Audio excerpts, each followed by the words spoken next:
Aujourd'hui, nous sommes saturés d'images animées. L'image animée ne fait plus sensation. Il y a 100 ans, pourtant, elle relevait du miracle. Quand les spectateurs virent ce train se diriger vers eux, beaucoup furent pris de panique. Un art nouveau, doté d'un pouvoir nouveau, venait de naître. Ce pouvoir surgissait de l'obscurité, porté par un rayon de lumière. C'est en Europe que naquirent, pendant les premières décennies du cinéma, quelques-uns des plus beaux films du monde.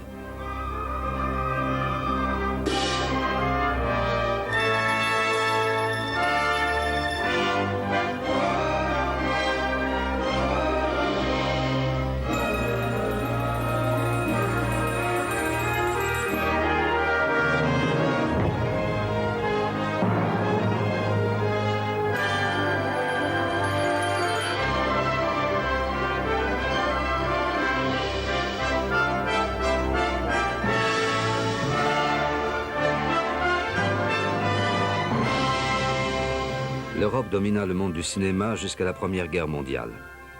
Elle passa ensuite au second rang après les États-Unis sur le plan commercial, mais conserva sa suprématie artistique. En 1894, les images animées ne pouvaient être vues que par un seul spectateur à la fois dans des machines à sous. La compétition faisait rage. Qui parviendrait à projeter ses films sur un grand écran et parviendrait à en produire de nouveaux? C'est Louis Lumière qui gagna. Nous le voyons ici filmé en 1920 avec sa célèbre caméra. Louis Lumière et son frère Auguste possédaient l'une des plus grandes entreprises photographiques d'Europe. Et en 1895, ils présentèrent une série de spectacles d'images animées. En décembre, eut lieu la première projection payante. Le film montrait les premiers ouvriers du cinéma quittant l'usine Lumière de Lyon. Cette projection n'attira que 35 spectateurs. Les films duraient moins d'une minute. Beaucoup étaient des films de famille. Auguste Lumière avec sa femme et son bébé. Le public était fasciné, pas tellement par le bébé, mais par le feuillage mouvant de l'arrière-plan. Il n'avait connu jusqu'alors que les décors peints du théâtre.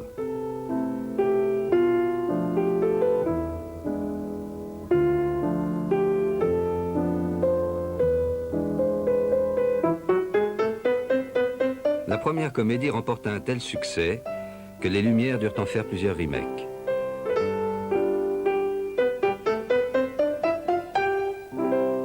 Le public se chiffra bientôt en milliers de spectateurs par jour. Les Lumières continuaient à leur fournir leurs scénettes familières, mais quand le train fonça sur eux en 1896, les spectateurs du premier rang plongèrent sous leurs fauteuils. Les Lumières n'étaient pas conscients de ce qu'ils avaient déclenché. Le cinéma, disaient-ils, peut durer 6 mois ou 1 an. Mais ils persévérèrent dans leur idée de départ et la développèrent. Une bagarre entre joueurs de cartes est interrompue par le tuyau d'arrosage.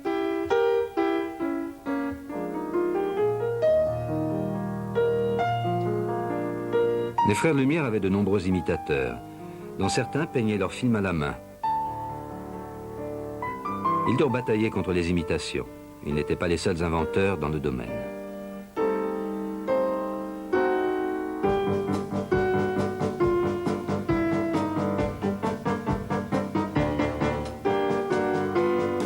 Plus d'un mois avant la projection de décembre des Lumières, Max Kladanowski présenta à Berlin l'appareil qu'il avait mis au point. Son bioscope était une machine peu pratique qui nécessitait 2 projecteurs et le système fut vite abandonné. La caméra Lumière avait la taille d'une boîte de cigares et servait à la fois aux projections et au tirage des copies. Cette vue Lumière de Piccadilly Circus fut prise en 1896, l'année de leur début en Grande-Bretagne. Après une première représentation à Regent Street, ils emménagèrent à l'Empire Theatre de Leicester Square, qu'ils filmèrent aussi. L'Empire était un music-hall. Le cinématographe n'était qu'une petite attraction du programme et il était immensément populaire. 2 semaines plus tard, de l'autre côté de la place, à l'Alhambra, Paul présentait son animatographe, qui utilisait un nouveau type de caméra projecteur. Bientôt, aucun spectacle de music-hall ne serait complet sans sa projection cinématographique. Les frères Lumière devaient travailler dur pour rester en tête. des opérateurs étaient envoyés au bout du monde dans les endroits les plus dangereux et les histoires les plus folles étaient inventées afin de tenir le public en haleine.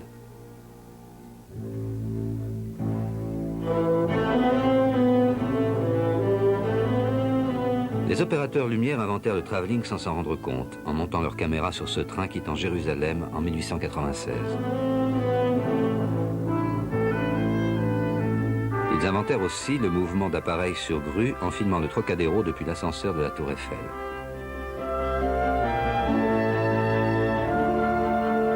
Les Anglais se montrèrent aussi inventifs que les Français pendant une courte mais glorieuse période au tout début du siècle. Les cinéastes se mirent à assembler les scènes entre elles, début du montage. D'audacieux gros plans firent leur apparition dans des films à trucage bien avant qu'ils ne soient employés dans la fiction.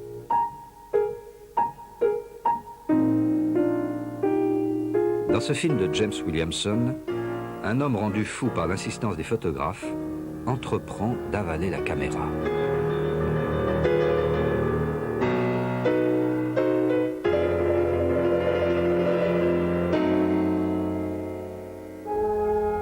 En Angleterre, le cinéma bâtit son prestige sur les images de la famille royale. Aux funérailles de la reine Victoria en 1901, le nouveau roi Édouard VII arrêta le cortège un instant. La légende en retint que le roi avait posé pour la caméra. Le cinéma à cette époque était avant tout la distraction des classes laborieuses, auxquelles il parvenait souvent grâce aux forains. Les forains de la Sheffield Photographic Company fabriquaient aussi leurs propres films.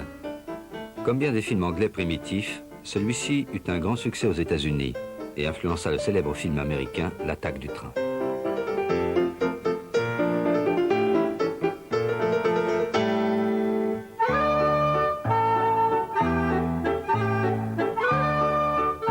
La plupart des projections avaient lieu sur les champs de foire.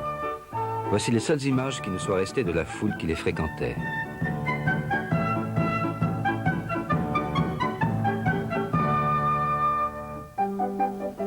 Un idiot du village se moque du cinématographe jusqu'à ce que, tel le train des frères Lumière, il se révèle bien réel. La qualité des projections laissait souvent à désirer. Outre la mauvaise qualité des copies, un danger bien plus sérieux inquiétait les spectateurs, le feu.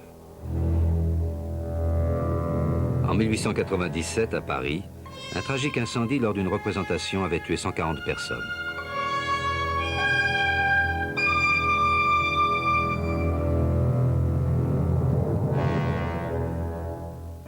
Des lois furent votées et l'on se mit à construire de véritables salles de cinéma.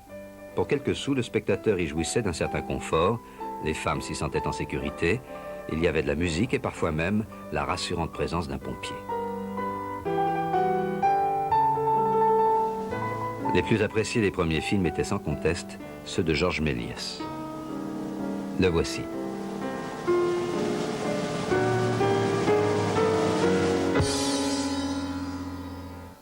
En 1896, Méliès construisit son propre studio à Montreuil. Il y réalisa un grand nombre de films d'une étonnante inventivité. Méliès faisait pratiquement de tout. Il fabriqua même sa propre caméra, car les Lumières ne voulaient pas lui en vendre. Comme Buster Keaton 20 ans plus tard, il interprète chacun des membres d'un orchestre.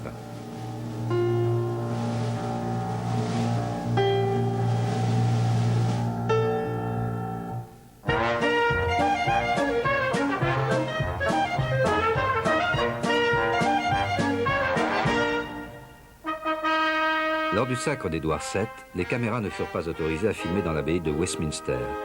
Le distributeur Charles Urban passa alors commande à Méliès, qui reconstitua obligeamment le sacre dans son petit studio.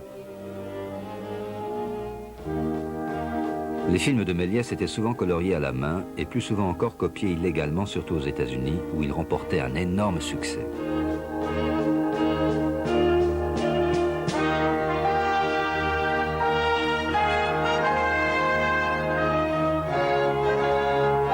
La colorisation à la main était fastidieuse et coûteuse, mais le cinématographe avait affaire à forte partie. Depuis bien longtemps, les lanternes magiques jouaient avec le mouvement et la couleur.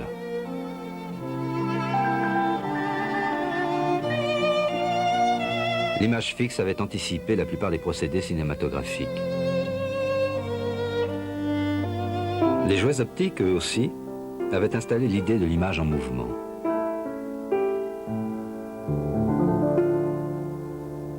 Léon Gaumont, pionnier français du cinéma, comprit vite le potentiel de ces nouvelles images en mouvement. Il fabriquait de la pellicule, des appareils et produisait des films. Il avait pour rival la société Pathé, la société au coq gaulois, dont l'abondante production comprenait des films à trucage destinés à concurrencer Méliès.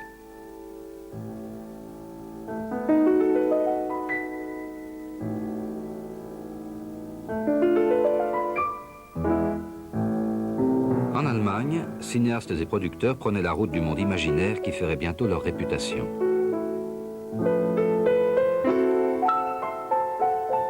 Sous une pluie de pièces magiques, la petite paysanne se transforme et part pour le pays enchanté.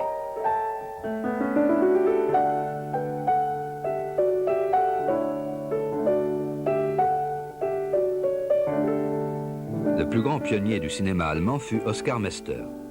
Comme tous les gens du cinéma, il savait le pouvoir d'attraction du sexe qu'il présentait de manière artistique afin de contourner la censure.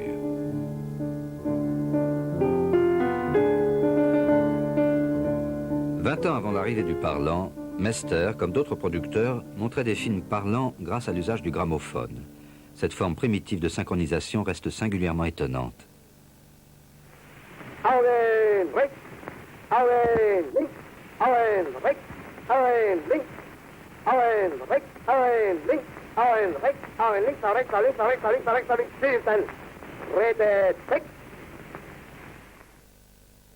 Le problème restait l'amplification du son dans les salles. Malgré quelques remarquables réussites, ce système fut abandonné. Je ne peins pas les chafalaises, les bignous et son grand pardon. J'aime surtout la pepolaise qui m'accorde au pays breton. Les exploitants espéraient depuis longtemps attirer une clientèle plus fortunée. Les films furent alors tournés de manière à évoquer les pièces de théâtre les plus luxueuses. La société, Film d'Art, commanda une partition originale au compositeur Camille Saint-Saëns.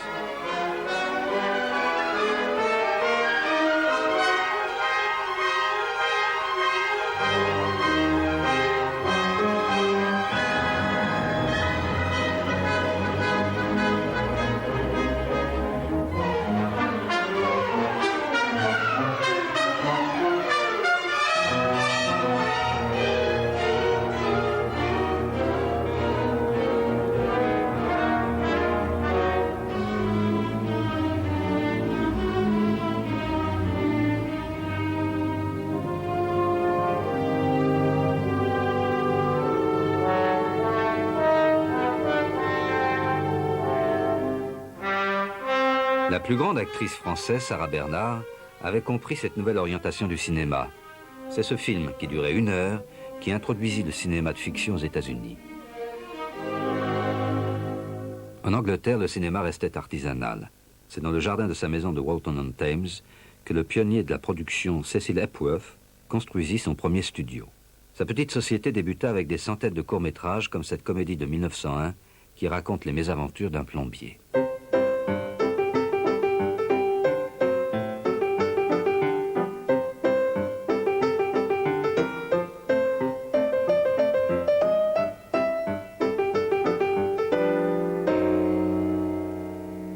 Epworth avait un chien appelé Blair et une petite fille dénommée Barbara, qu'il réunit dans un film dans lequel un bohémien enlevait l'enfant tandis que le chien s'élançait à sa recherche.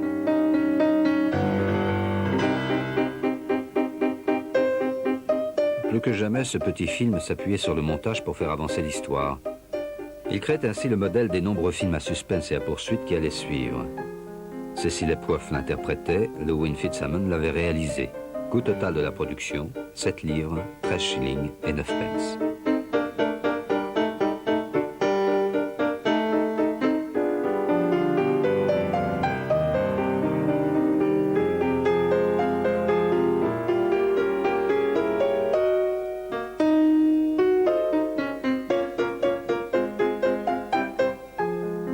Retour triomphal du chien et de l'enfant auprès d'une Madame Epworth éplorée. Epworth vendit tant de copies que le négatif en fut détruit et qu'il retourna le film 2 fois pour satisfaire la demande. Les Français portèrent le film à suspense au niveau de l'œuvre d'art. Des cambrioleurs pénètrent dans une villa, tandis que la femme téléphone à son mari.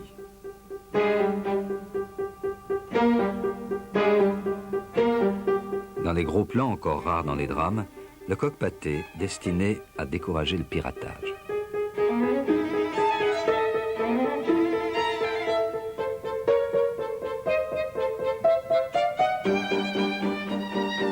Avec sa course-poursuite, ce film ressemble à ceux de l'américain Griffith, à ceci près qu'il date de 1908, bien des mois avant que Griffith ne passe à la mise en scène.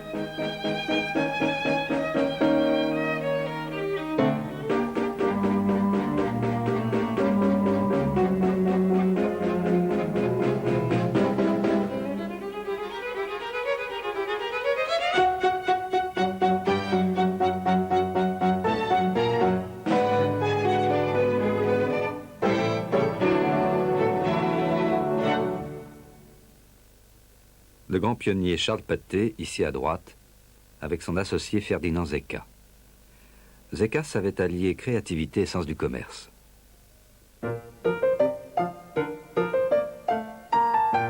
La qualité des productions Pathé en faisait les préférés des spectateurs dans l'Europe entière.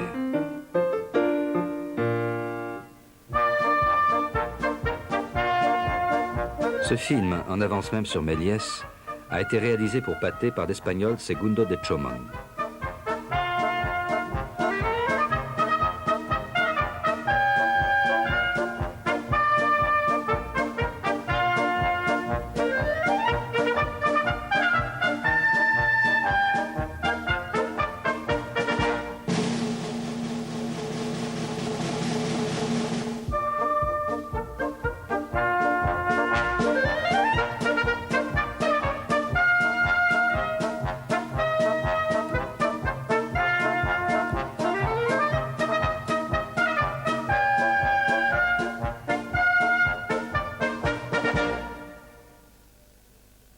Les films en couleur Pathé étaient coloriés au pochoir, travail à la chaîne des ouvrières de l'usine Pathé de Vincennes. D'autres pays avaient développé leur propre système. Les Italiens obtenaient cette remarquable qualité par la colorisation à la main, avant d'adopter un procédé similaire à celui de Pathé.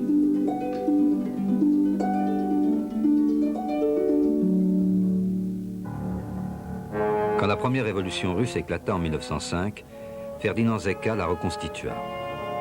Il monta un plan d'un navire de guerre russe avant une reconstitution de la mutinerie du cuirassé Potemkin.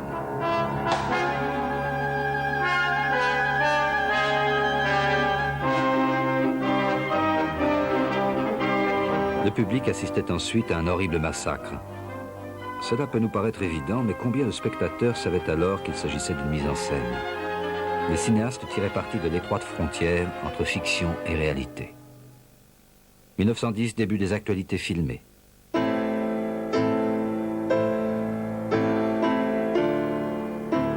La couverture par Gaumont du siège de Sydney Street en 1911 permit de capter l'attention d'un événement exceptionnellement violent. La police et la troupe assiègent une maison qui abrite des anarchistes russes accusés du meurtre de policiers.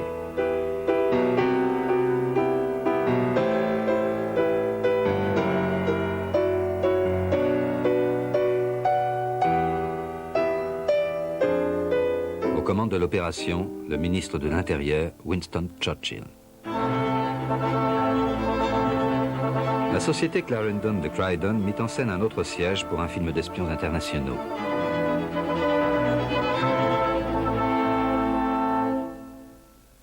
La suprématie de l'Angleterre sur les mers en faisait le centre de la distribution mondiale. Mais ces productions étaient moins efficaces que celles d'autres pays comme l'Italie. Les Italiens recréaient le monde antique avec des moyens qui faisaient l'envie d'Américains comme Griffith. La chute de Troie, la retraite de Russie.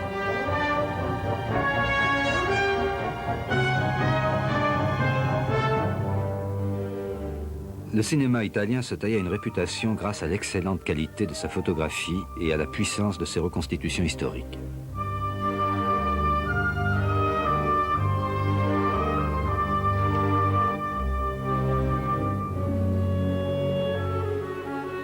Mais personne n'égalait le savoir-faire technique des cinéastes danois. Et ils avaient décidé de ne pas tourner de drame en costume. La Nordisk de Copenhague était, après Pathé, le plus grand producteur d'Europe. Elle avait été créée en 1906 par Ole Olsen. Sa politique de production, des histoires captivantes, de grands films. August Blom en réalisa un sur la traite des Blanches qui comprenait ce triptyque. Chacune des 3 parties devait être filmée en une seule prise. En 1910.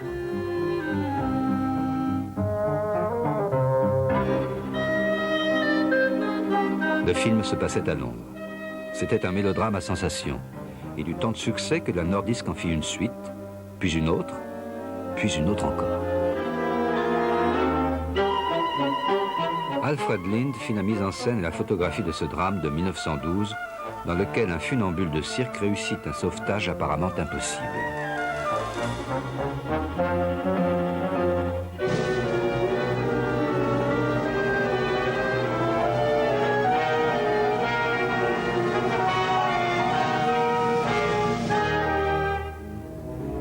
Ole Olsen comprit très vite ce qu'il pouvait attendre du marché de l'exportation.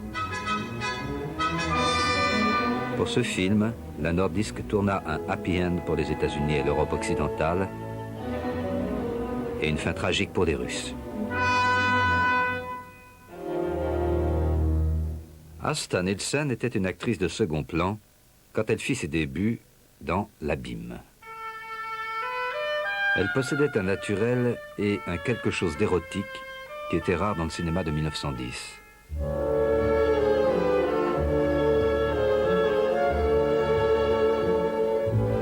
La censure danoise était moins stricte que celle des autres pays.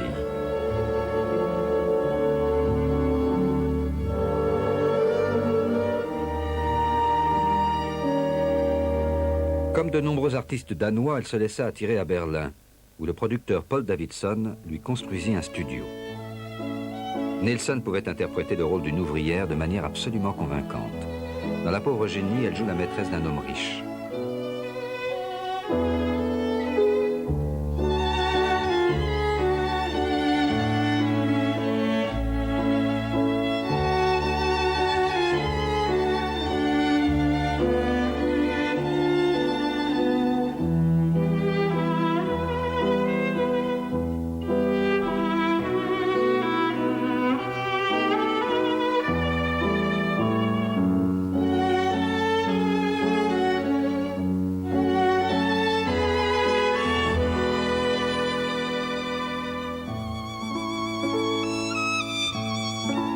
Alors qu'elle interprète une star de cinéma, elle se moque des comportements des stars. Elle n'est pas contente des rushs de la veille.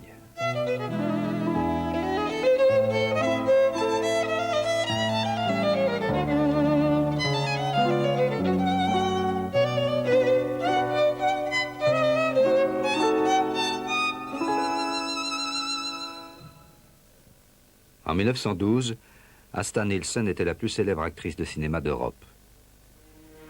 On donnait son nom à des salles de cinéma. Les Allemands la prirent en affection. On la voit ici jouer le rôle de la fille d'un général qui lui offre un voyage en dirigeable. Voici le dirigeable qui inaugura la première liaison aérienne entre les principales villes d'Allemagne.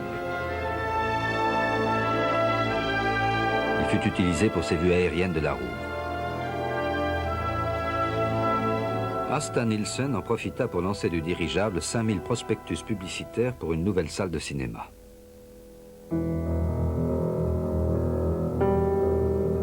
En Angleterre, le dirigeable était perçu comme une menace.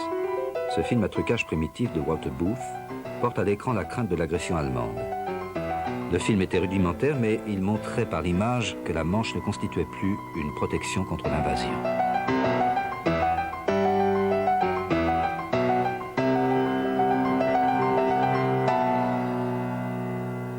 Une société de production anglaise sut exploiter une intéressante coïncidence.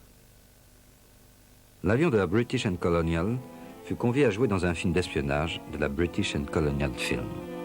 L'aviation n'avait pas 10 ans lorsque ce film fut tourné. Les spectateurs étaient fascinés de voir une machine volante d'aussi près.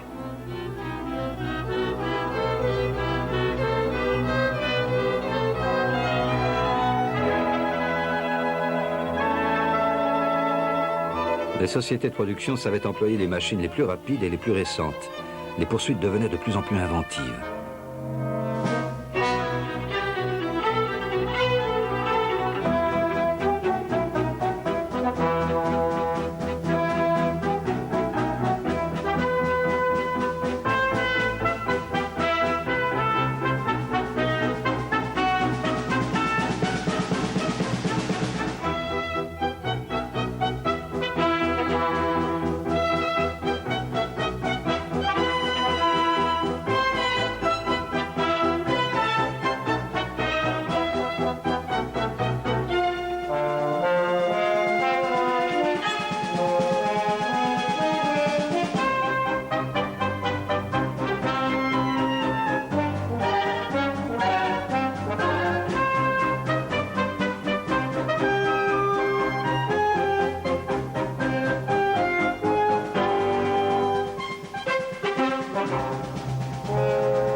La poursuite était un des grands ressorts comiques du cinéma français.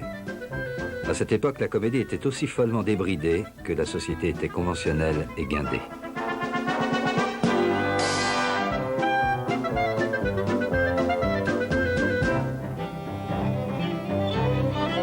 La parodie italienne de la vogue du tango entraîne acteurs et caméras sur un manège.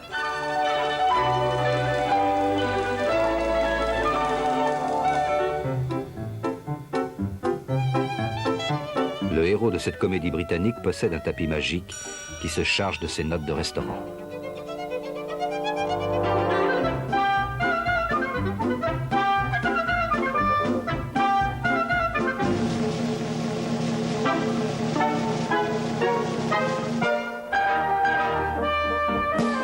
Les comédies devenaient de plus en plus frénétiques.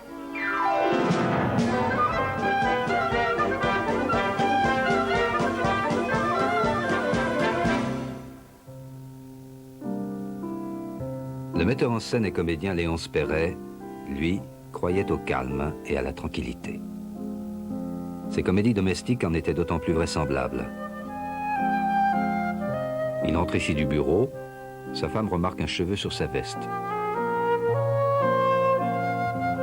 Elle lui dit en avoir trouvé 2 autres sur son pardessus.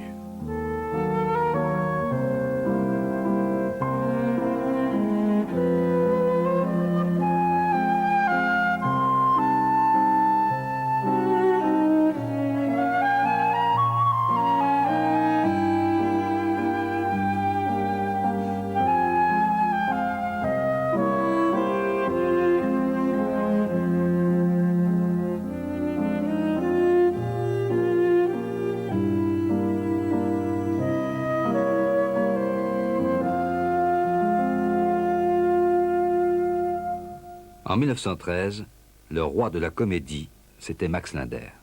Il avait débuté en 1905 et était rapidement devenu le premier comédien vedette. C'était en outre l'un des réalisateurs les plus imaginatifs.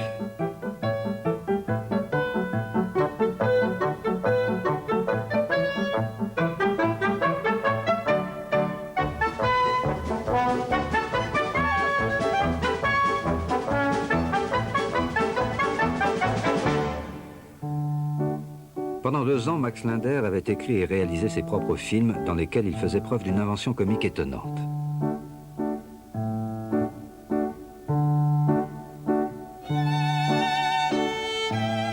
On a trop souvent critiqué le caractère rudimentaire de ses comédies, alors qu'elles témoignent d'une rare élégance.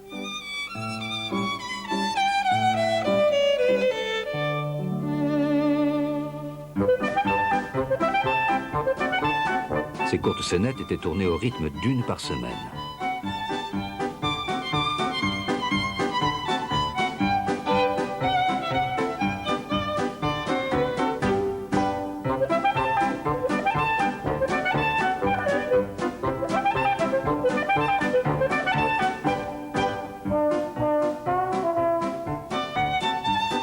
Max Nader fut l'un des grands inspirateurs de Chaplin, qui tourna ses images de leur rencontre en 1917 et qu'il appelait « mon professeur ».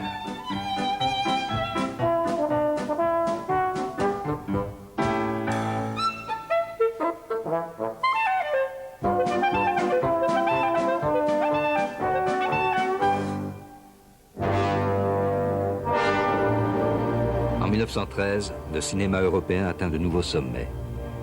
Des épopées historiques italiennes dominent le marché. Quo Vadis fut l'objet d'une vaste campagne publicitaire.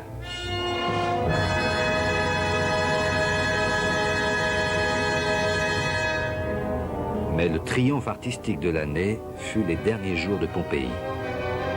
Il y en eut deux versions, qui eurent toutes deux un énorme succès aux États-Unis.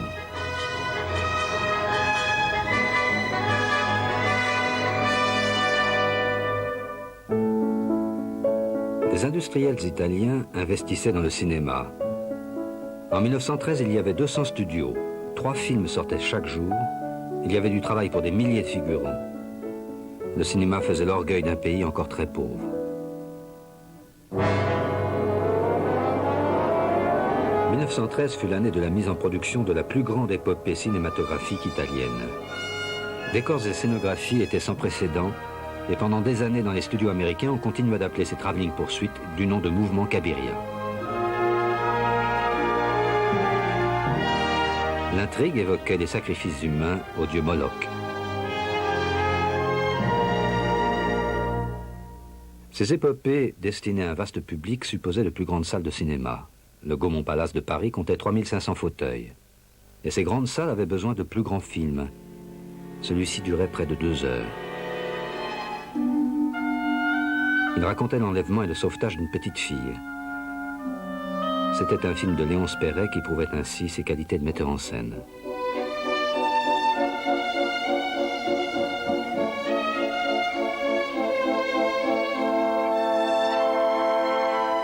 Les kidnappeurs réunissent père et fille afin d'obtenir une plus forte rançon.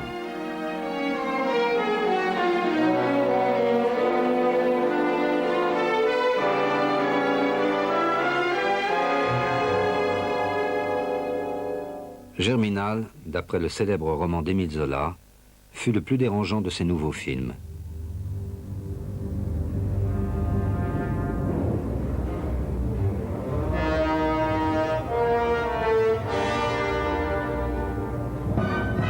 La troupe intervient pour briser la grève des mineurs.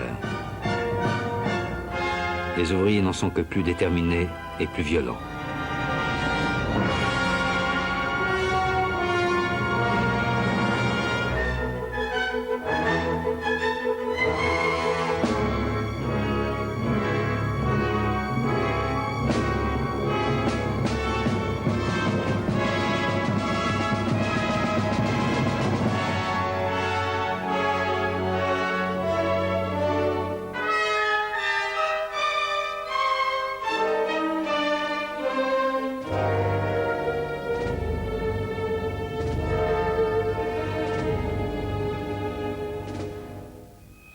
Le Danemark avait un autre grand cinéaste, en la personne de Benjamin Christensen. Il jouait avec la lumière comme s'il l'avait inventée, dans ce drame d'espionnage situé pendant une guerre imaginaire.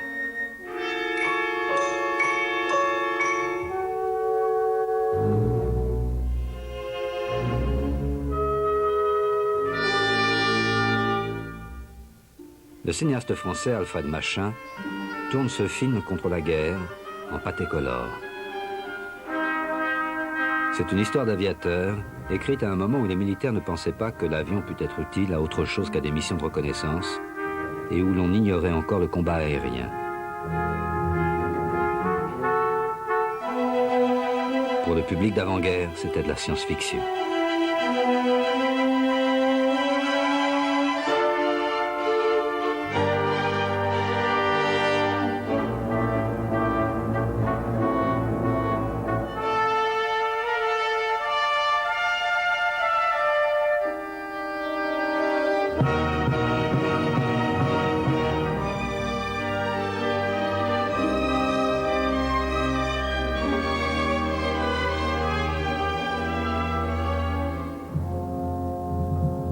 Il y a quelque chose d'ironique dans la sortie, en 1914, de ce film pacifiste danois. Mis en scène par Holger Madsen, il anticipe avec une terrible clairvoyance sur les malheurs qui guettent l'Europe. Écrit par Karl Dreyer, un futur grand cinéaste qui se rendra célèbre par des scènes comme celle-ci, le film était destiné au Congrès international pour la paix de Vienne en septembre 1914. Le congrès fut annulé à cause d'un certain événement survenu dans les Balkans. Dernières images de l'archiduc François Ferdinand à Sarajevo avant son assassinat. Un premier attentat à la bombe a eu lieu à l'hôtel de ville. Son chauffeur inspecte les dommages causés à la voiture. 3 minutes après avoir quitté l'hôtel de ville, l'archiduc mourait. L'Europe et son cinéma ne seraient plus jamais les mêmes.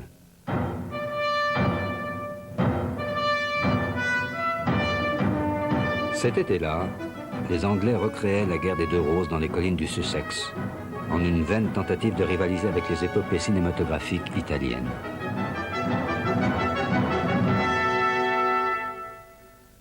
Le Kaiser, pourtant militariste fanatique, s'alarmait de la tournure que prenaient les événements. L'Autriche-Hongrie avait déjà mobilisé contre la Serbie. La France mobilisa le 1er août. 3 jours plus tard, l'Allemagne lui déclarait la guerre. La scène est recréée par Paul Leni en 1916.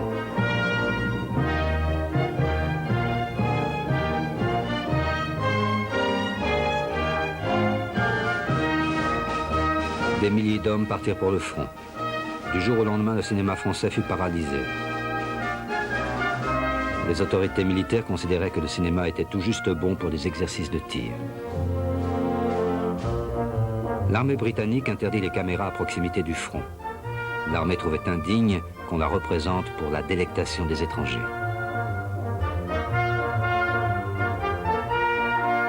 Les actualités rendaient compte des effets de la guerre, à défaut de la guerre elle-même, avec un certain goût malsain pour le scoop.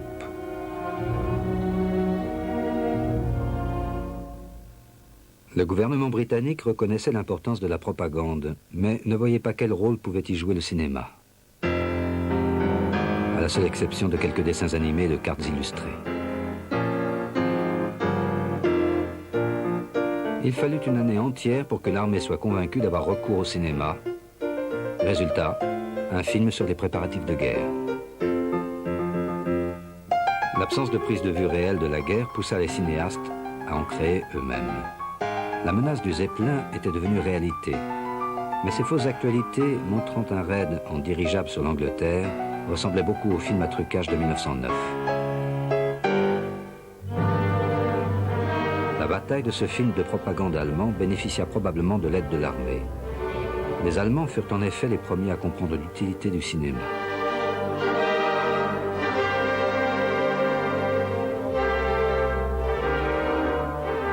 La propagande allemande n'était pas agressive. L'occupant cherchait à se faire bien voir des occupés.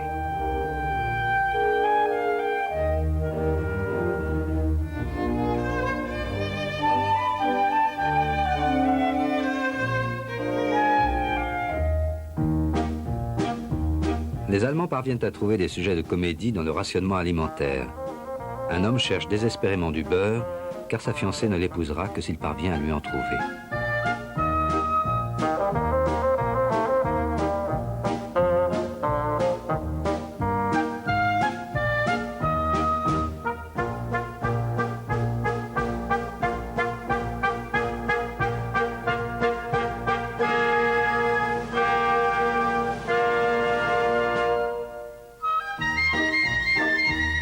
Il résout le problème en lui offrant une vache pour son anniversaire.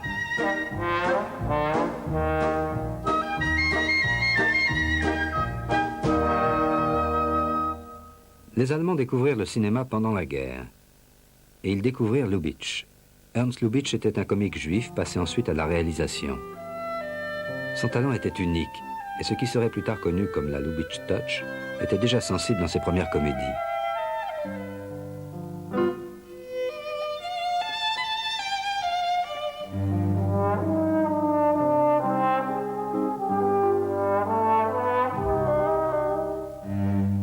La guerre allait priver la France de son comique préféré, Max Linder.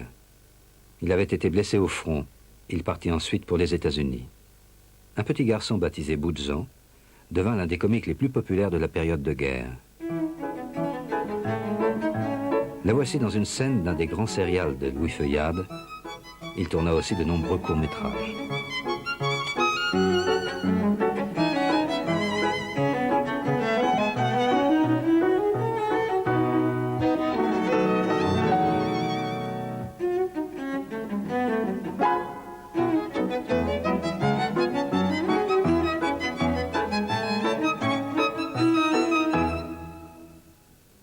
L'Italie entre en guerre en mai 1915 aux côtés des Alliés.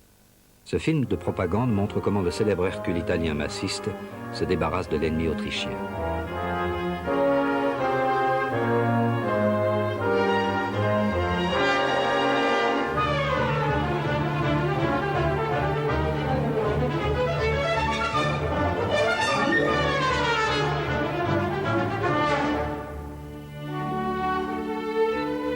L'Italie, qui avait été tant admirée, dut réduire l'ampleur de ses productions.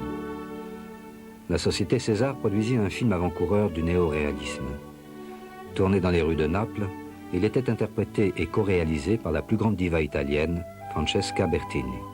Elle était célèbre pour ses rôles mélodramatiques, mais surprit cette fois ses admirateurs par son jeu naturaliste.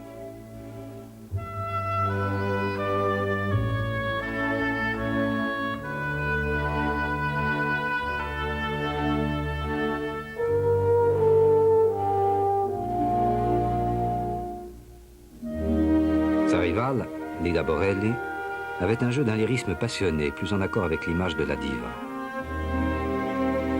Elle enrichit la langue italienne d'un nouveau mot, borellismo.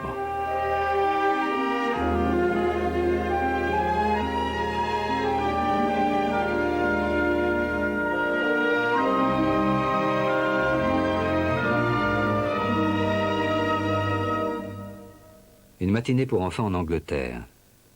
Les cinémas faisaient salle comble pour la première fois. Montrer l'Angleterre, l'Angleterre des traditions, l'Angleterre pour laquelle les soldats se battaient, était un devoir primordial. Ce film de Rex Wilson fut choisi pour la première représentation en présence des souverains.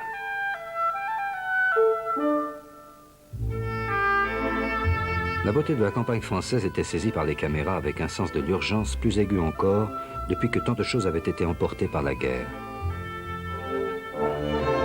Les paysages de Camargue, comme bien d'autres décors naturels, étaient utilisés dans Zygomar, le précurseur du sérial. Cette série tout en action et en rebondissement passionna le public du monde entier.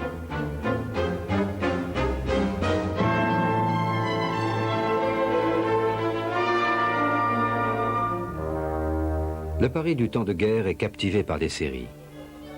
Dans Les Vampires de Louis Feuillade, les voleurs emploient un gaz paralysant pour neutraliser les invités d'une soirée mondaine. Les Allemands avaient commencé, quelques mois plus tôt, à employer les gaz asphyxiants sur le front occidental.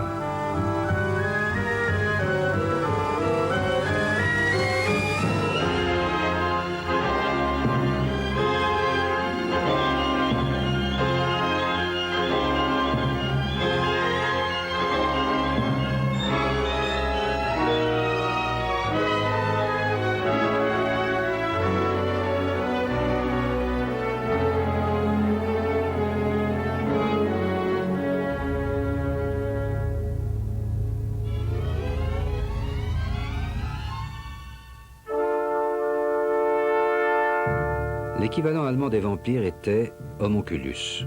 Un homme créé en laboratoire veut devenir le maître du monde.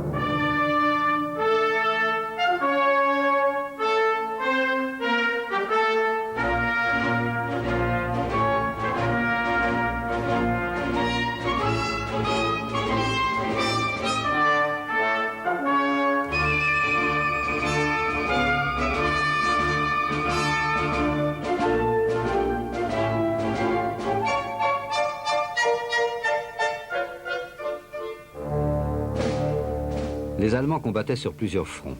À l'Est, ils se battaient contre les Russes et les autorités voulaient recruter le plus de Polonais possible. Paul Leni, qui deviendrait plus tard un metteur en scène et un directeur artistique de renom, réalisa son premier film en Pologne.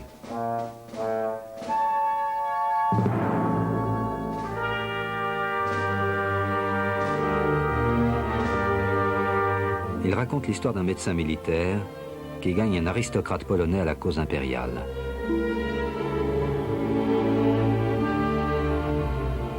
Les Français s'étaient mis à montrer régulièrement des scènes du front au public avec des actualités appelées les annales de la guerre. En 1916, le gouvernement britannique reconnut enfin l'intérêt du cinéma. Les prises de vue du premier official war film étaient de Jeffrey Mellins de la Gaumont. Le film était fait des habituelles scènes de troupes en marche, mais aussi de scènes comme celle-ci. Une mine explose sous les lignes allemandes.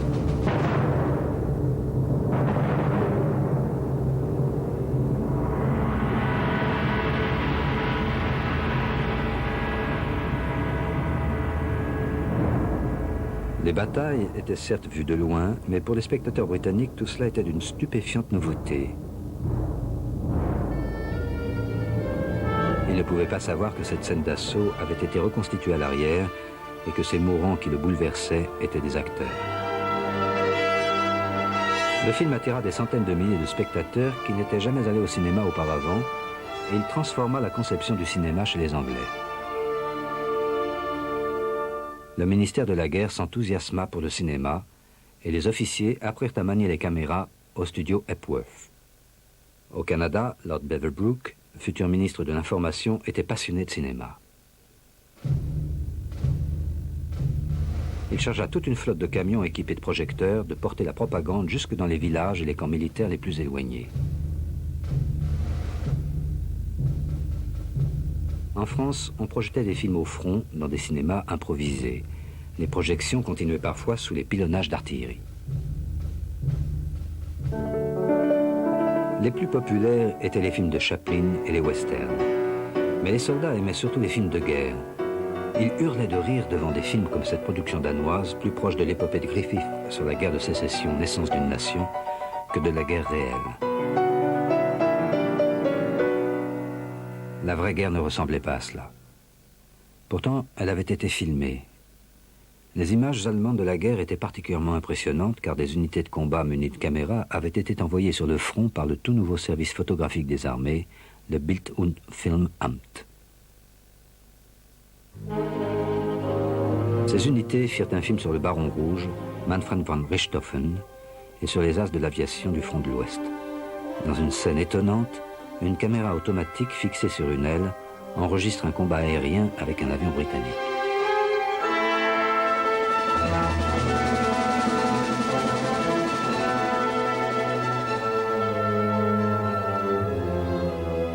Quand les Américains entrèrent en guerre en 1917, ils montrèrent au monde tout le pouvoir de la propagande cinématographique.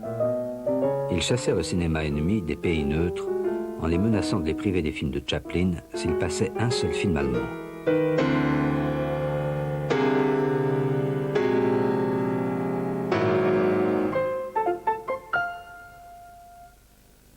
Le Kaiser et son haut commandement s'inquiétaient des dommages causés par cette propagande. Le général Ludendorff rédigea le document fondateur d'une nouvelle organisation, la UFA. Il est d'une extrême importance que soient tournés des films ayant la plus grande efficacité possible. Ce que Ludendorff voulait, c'était un outil national de propagande. Les banquiers y virent une occasion de mettre la main sur l'argent de l'État. Les cinéastes, eux, l'utilisèrent pour faire les films qu'ils voulaient faire. Pendant des années, le cinéma allemand avait été dominé par la nordisque danoise. La UFA mit fin à cet état de choses en reprenant son réseau de distribution. Curieusement, la UFA distribua ce film pacifiste danois auparavant interdit, où une courageuse infirmière s'élevait contre la guerre.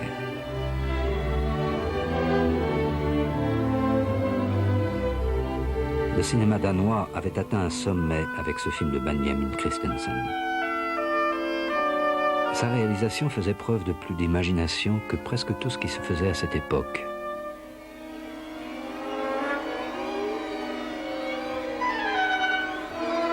Dans une maison vide, une jeune fille guette avec terreur l'apparition d'un intrus.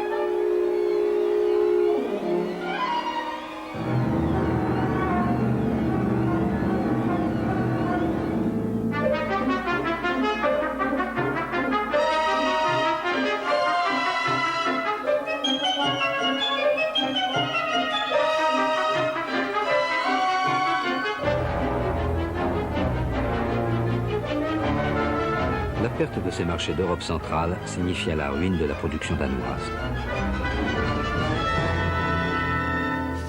C'est la toute nouvelle industrie allemande du cinéma qui s'y substitua grâce à la UFA constituée de différentes sociétés, comme celle qui avait produit ce film avec Paul Wegener.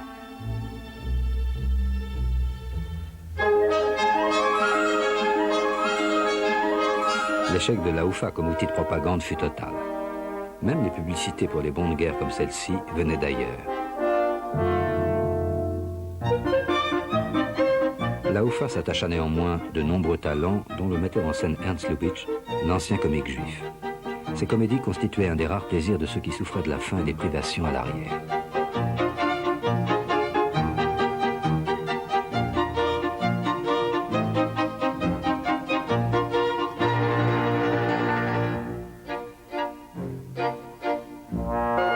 Paula Negri était l'une des grandes stars de la UFA.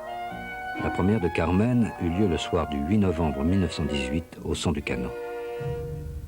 Le Kaiser abdiqua le lendemain, tandis que les révolutionnaires socialistes occupaient la rue. La propagande dont Ludendorff avait rêvé était désormais assurée par les Anglais. Ce court-métrage du ministère de l'Information était réalisé par Epworth.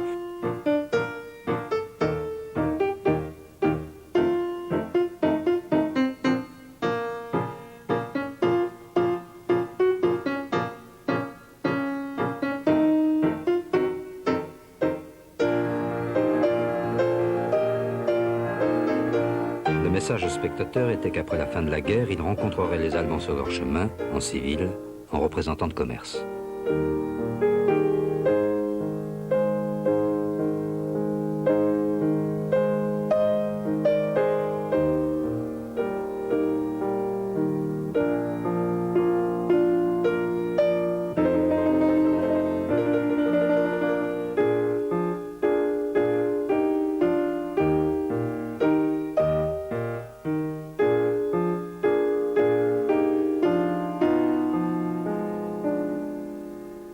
Dans un film d'Herbert Brennan, l'armée allemande avait déjà envahi l'Angleterre en convoi motorisé.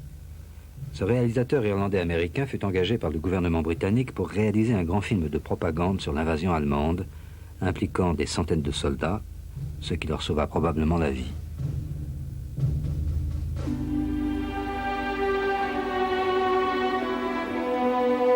La grande comédienne de théâtre anglaise Ellen Terry y joue une mère dont le fils a été décoré de la Croix de guerre et dont on vient lui annoncer la mort.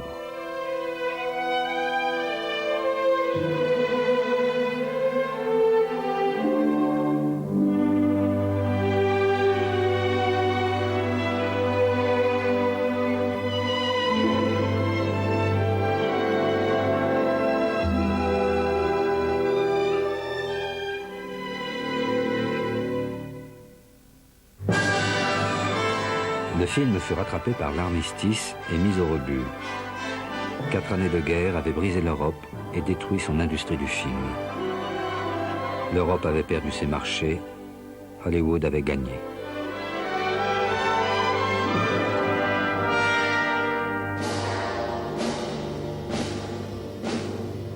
Des millions d'hommes étaient morts, l'Europe était au plus bas.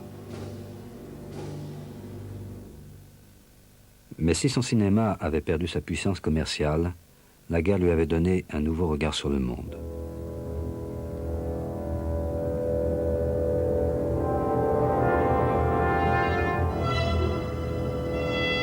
Au dernier jour de la guerre, Abel Gance avait commencé le tournage d'une épopée pacifiste. Sous les yeux du soldat-poète Jean Diaz, les morts se lèvent pour demander des comptes aux vivants.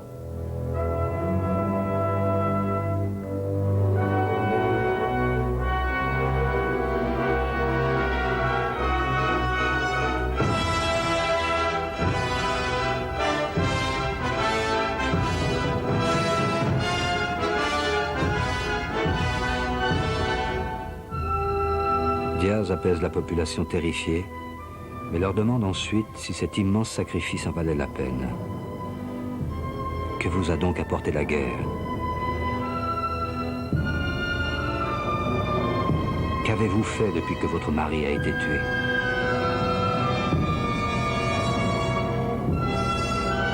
J'accuse.